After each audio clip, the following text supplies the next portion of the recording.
Chapter 11, Neverseen. Prentice, Sophie whispered, not sure what to feel.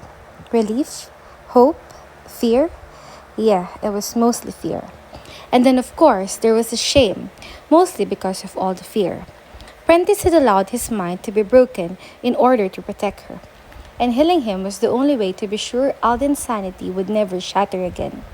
But Prentice had been trapped in his madness for 13 years, and his whole life had fallen apart during that time. His wife had died, faded away during some sort of light leaping accident. His orphan son, Wiley, had been adopted, and even though Sir Tiergan, Sophie's telepathy mentor, had surely been a good father, Wiley was now all grown up, a prodigy in Foxfire's elite levels, having spent most of his life never knowing his dad. That was a lot of heartbreak for someone to wake up to. What if Prentice shattered all over again once he faced those cold realities? Whatever concerns are causing that crease between your brows, Mr. Forkel told her. We do share them, but we cannot stall Prentice's rescue any longer. He is too important. And we're not saying that because we miss our friend, Granite added, clearing his throat several times. We've also long suspected that Prentice's mind is hiding something crucial. It would explain why he called Swan Song before he was captured. Swan Song was a code the Black Swan used if they feared their life was in danger. Prentice used the code the day before his capture.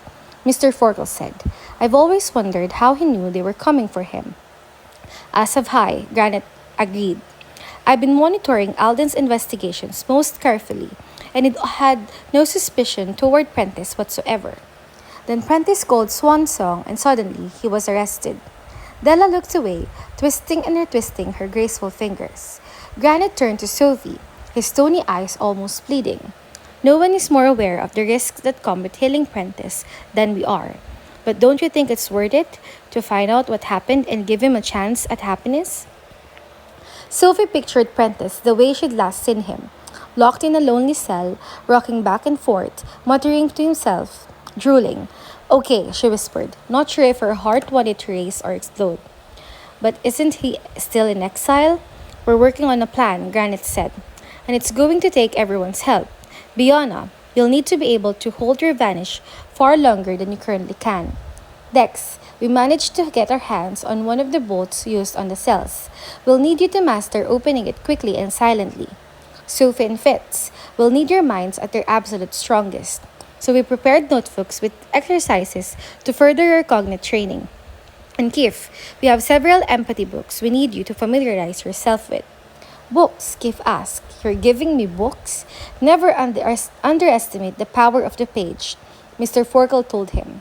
Miss Foster would not exist without the decades I spent researching genetics, and you have just as much to learn about your ability. It will take us a few days to make the arrangements for this mission, Granite added. But when we're ready, we'll need to move quickly. So tonight, prepare your minds to swear fealty to our organization. And tomorrow, get ready to work. Well, that was interesting, Dex said, as they climbed the stairs to their tree houses. Sophie had thought she was too nervous to eat, but when they reached the gazebo in the center of the bridge, their dinner smelled amazing. She couldn't tell what was in Kala's famous tart flower stew, but Mr. Forkel was right.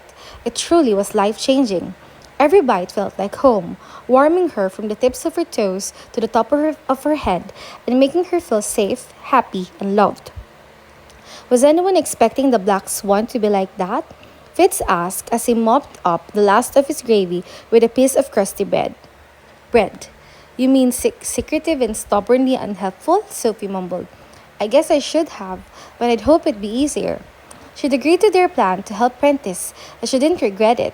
But she also didn't believe that that should be their only focus.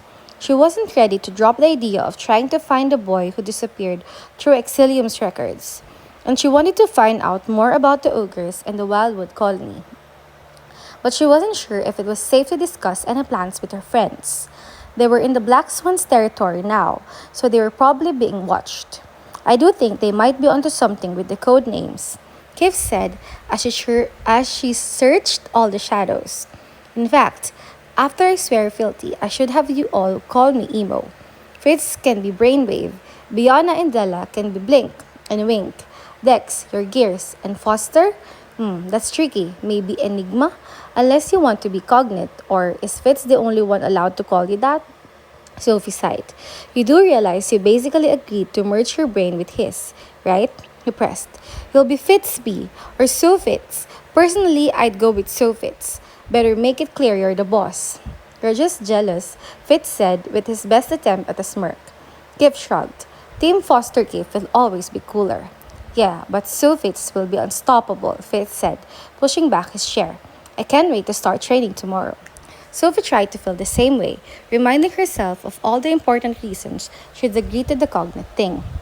But her brain kept circling back to Bianna asking, don't cognates have to share all their secrets with each other?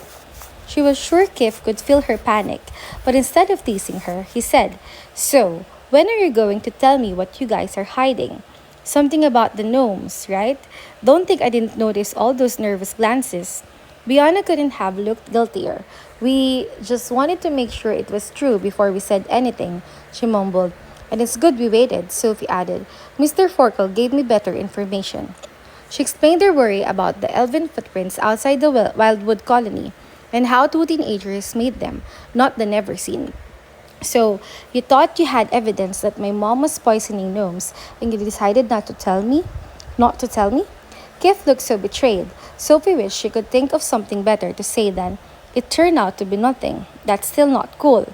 We're going to find out a ton of awful things about my mom as we go along. I don't want to have to worry that everyone's hiding stuff from me. You know how that feels, Foster. You hate it as much as I do. Sophie sighed. Okay, from now on, we'll share. Keith nodded, but he didn't look happy, and his frown deepened when Della pulled Fitz close for a good night hug. Come on, Dex told Keith. We need to brainstorm ways to punish Wonder Boy. That's right, Keith said, breaking up a bit. We'll form our own empath technopath cognitum. We can be Kifex. Why not Diff? Dex asked. Because Diff sounds lame. You guys are lame, Fitz said as he trailed behind him up the stairs. Are you sure it's smart to leave the boys alone? Bianna asked as she followed Sophie and Della to their treehouse. Smart isn't the word I use, Della admitted, but we'll sleep better than they will. The gnomes had been busy while they were gone, hanging glass orbs filled with swirling flashes of color all over their treehouse. The effect was breathtaking, even if it also made Sophie squirmy when she realized the dots of light were some sort of iridescent flying bug. Della's bedroom, had also been finished, and it looked like a presidential suite, complete with a private bathroom and a closet full of radiant gowns. Sophie and Bianna had new clothes too, and this time there were pants. Also, the world's weirdest pajamas. Sophie had no idea why the Black Swan would choose a purple furry onesie with feet. It was quite comfy when she put it on, but she was glad her windows had thick drapes so no one could see her padding around her room. Next, she needed to find a place to hide Kendrick's cash, but her options were limited. Her desk only had one drawer, and her canopied bed sat on an elevated platform with no space underneath. Her best choice was to tuck it into a hidden pocket in the strap of her purple backpack. The cash barely fit, but the lump wasn't noticeable, and she slipped the importer into another pocket and dumped out everything else. Her eyes swelled with tears when she found Grady and Adeline's note. They tied it to Ella, the bright blue stuffed elephant she couldn't sleep without. We will never be more than a few words away. Love, Mom and Dad. Sophie wasn't sure what they meant until she noticed the silver box they'd included.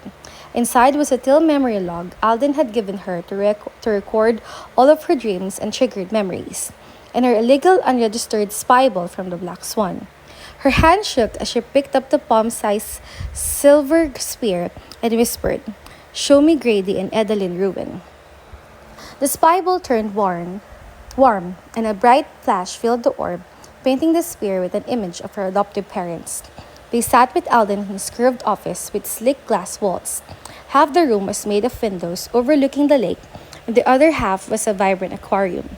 Sophie knew the room all too well. She had been in it often, usually when Alden needed to have an unpleasant conversation. But Grady and Edeline didn't look upset. In fact, all three of them were reading long yellowed scrolls. More scrolls were piled on the desk, the floor, every flat surface in the room. Sophie couldn't tell what they were working on, but it looked important. Stay safe, she whispered, tracing her fingers over their faces. She watched for several minutes more, wishing one of them would look up. When they didn't, she let the image blink away. She realized then, with a twinge of guilt, that she hadn't checked on her human family in weeks, maybe even months. She'd been so distracted by all the huge problems she'd been facing, she'd forgotten. Show me Connor, Kate, and Natalie Freeman. She told the Spyball, using the name she wasn't supposed to know. The elves had changed her family's identities after they'd erased Sophie from their lives, fearing she might try to contact them. Being erased had been Sophie's choice, her final gift to spare her family a lifetime of grieving a missing child. The only reason she knew who they were was because the Black Swan gave her the top secret information. The Spyball turned warm again, and when the image appeared, it showed three different scenes.